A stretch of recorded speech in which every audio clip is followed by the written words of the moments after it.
The 58-hour planned maintenance by Johannesburg Water may be over, but not everyone is jumping for joy yet. Various areas are still without water following the system maintenance that concluded in the early hours of the morning. The expected recovery has now been slowed by the implementation of Stage 6 load shedding. Newzroom Afrika Nqobile Madlala reports. It seems the north and the west of Johannesburg are not quite out of the woods yet. The taps are still dry. Companies like Caltex have to depend on borehole water to continue providing car wash services and sanitation for customers in the area. Meanwhile, residents are also feeling the pinch. Asilimaze kakhulu amanzi. Apha si njengoba ujongile car wash nansi abasebenzi abaninzi bajikile ngenxa yoba akho manzi.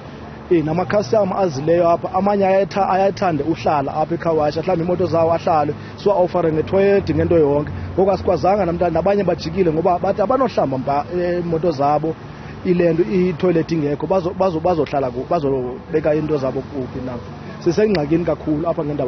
Now you woke up this morning with Rand Water saying 5 o'clock we'll be having water. We don't have that. How do you then carry on with your day? How do you start your day? How do you do what you need to do? Surprise, surprise, you've got extended load shedding now, which is even worse. You work from home. How do you derive income? How do you do your profits? How do you cover what you need to cover? Because two basic needs that we essentially need or deserve or are also paying for are not there. You know, how do you run the day? How do you run the week? So typically, the whole week you've made a huge loss, you know. So the area is affected, we are affected, it's been a mess. Johannesburg Water says electricity is needed to pump water from the reservoir into the water tower to distribute it to those in high-lying areas. But it seems with higher stages of load shedding, it has delayed the estimated turnaround time. We usually have a problem when we've got stage 6 load shedding.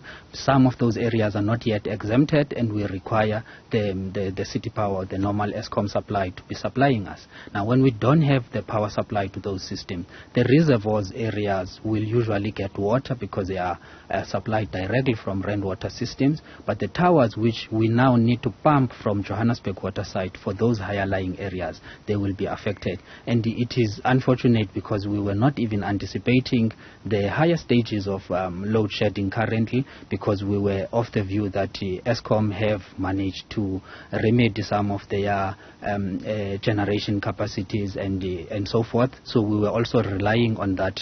Meanwhile, City Power has committed to exempt areas with reservoirs and towers to cushion the impact for the end user.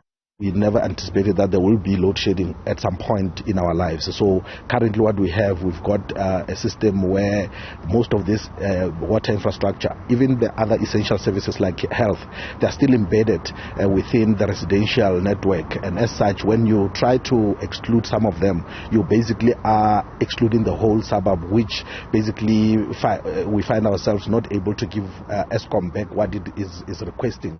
For now, though, the city has committed to sending water tankers to those affected areas. For Newzroom Afrika on Channel 405, I am Nqobile Madlala in Winchester Hills.